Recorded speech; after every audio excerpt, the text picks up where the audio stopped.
Not all Wi-Fi hacking scripts are easy for beginners to get started with. In fact, some require arguments that are a little complicated or otherwise not straightforward for people who are just starting out. Today, we'll explore a script that's so easy you can begin by just typing a single character, as we go through the lazy script on this episode of Cyber Weapons Lab.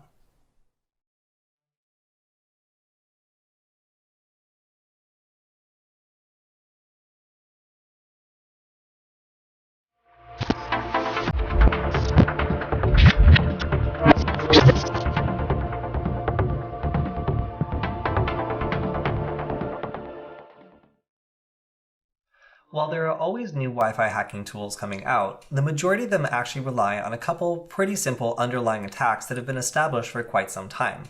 Now, the value in these scripts is actually more UI or UX, which is user experience, and making sure that the layout for these tools is more friendly for beginners or more easy to use. Now, there are attempts at this like AirGetIn that are more specifically focused on Wi-Fi hacking, which bring together a lot of different tools in a friendly and easy way to attack. We'll explore another one, which is the lazy script, which you can access by just typing L once it's installed.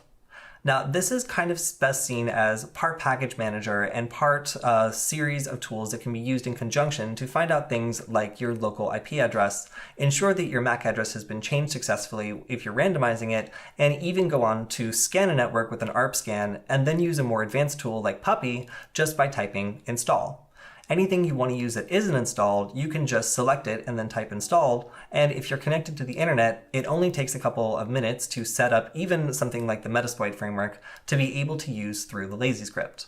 Now, it's kind of nice because for a beginner, you get like a guided tour of all the different tools you should maybe consider, because all of these are curated for what the best tools are for attacking a wireless network, an Ethernet network, or LAN, or just networks in general.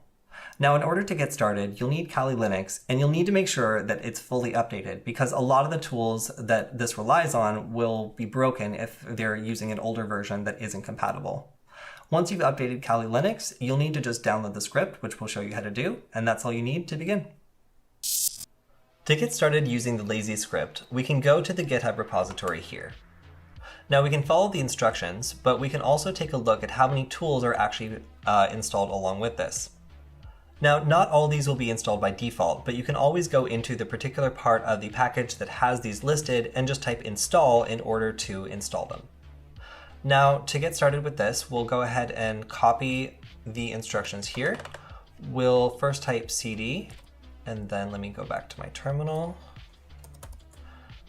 Paste git clone, and then the address for the Git repository. And then once it gets all that, we'll do cd ls script, type ls to list, and then we can see the install.sh. So we're going to make that executable by typing chmod plus x and then install.sh. Then finally we'll type /install.sh.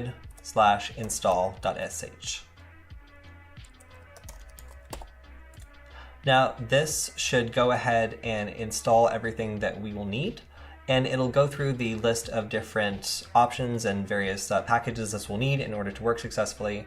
And here it'll ask you if you're updating or installing. In this case, we are installing, so type I. I said I, only use one time. Okay. All right.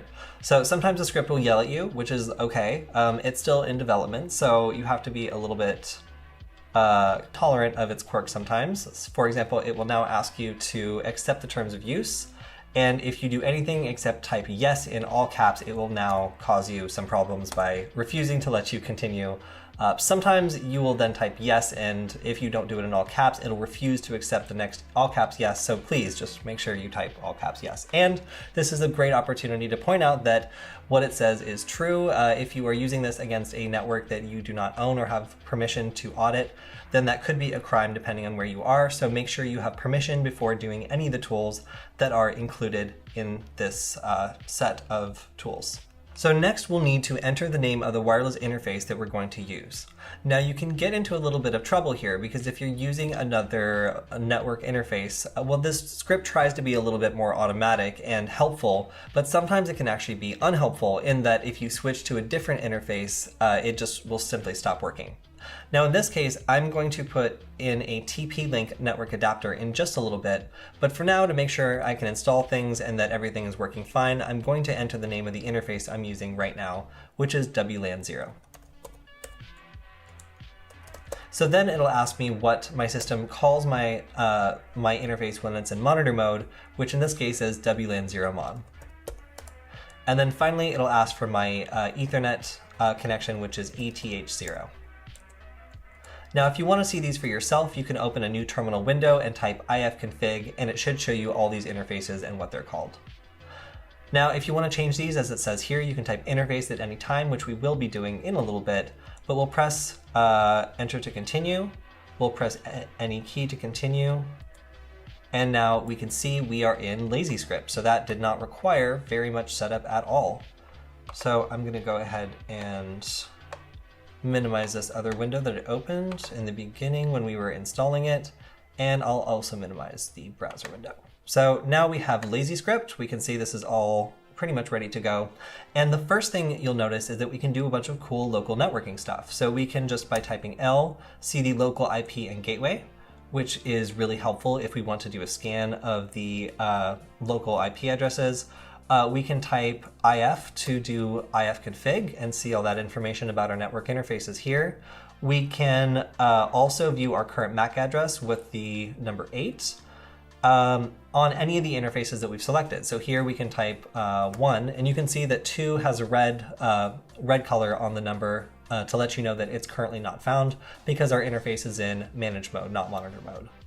So here we can see the MAC address of the device we selected, and that lets us know if we have chosen to randomize it, if that has actually worked. Now you can see there's a lot of different things here, and we can also move on to doing things like scanning by just typing scan, which will perform an ARP scan. So here you can see we actually didn't have it initially, and it's going to go ahead and not only install ARP scan, but then boom, go ahead and do a scan of the network and return with everything that it finds. So we can now go back and see there are a lot of different tools that are also prepackaged. By typing 9, we can jump into these and see, let's go with Wi-Fi tools, which is option number 1. Now you can see the standard installation of Kali does have a fair amount of the tools, but there's still a lot that it doesn't have.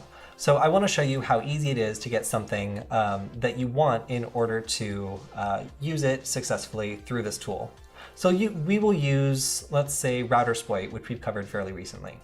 So this is option number 21. So you can see the tool's not installed. We can just type install. And just like that, it'll go ahead and download this tool for us, and we'll be able to use it through the lazy script.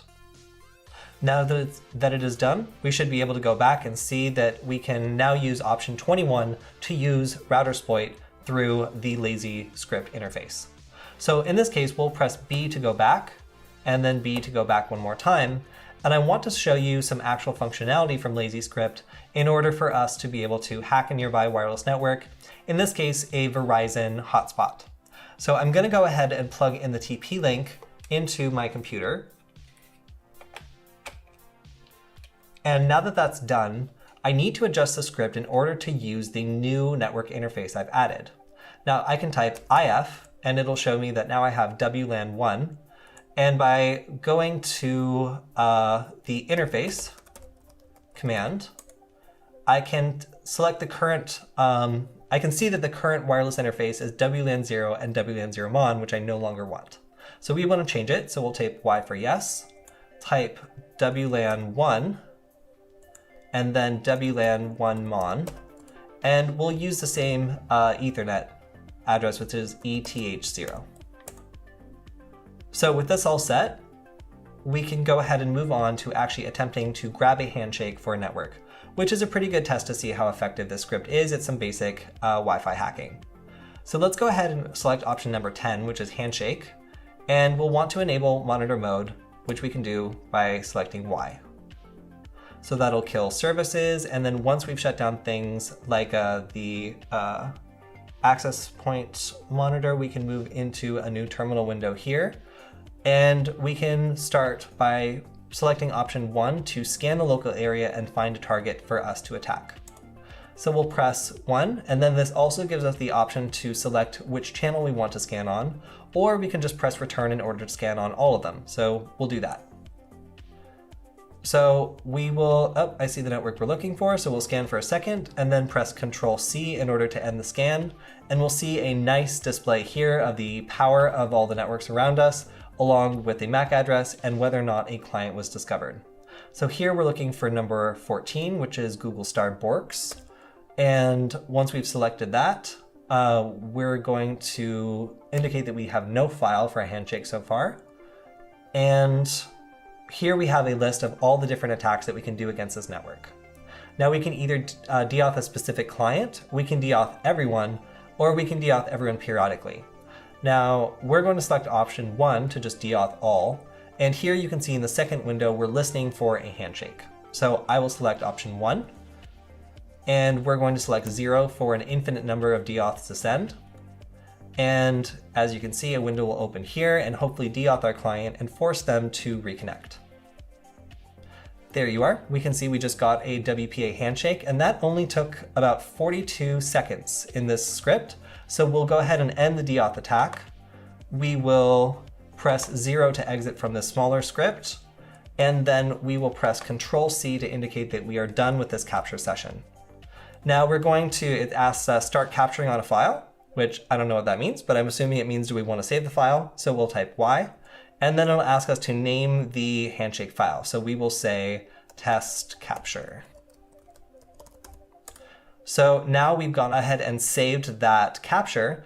So we have successfully demonstrated that we can get this script set up and in a matter of 42 seconds grab our first WPA handshake.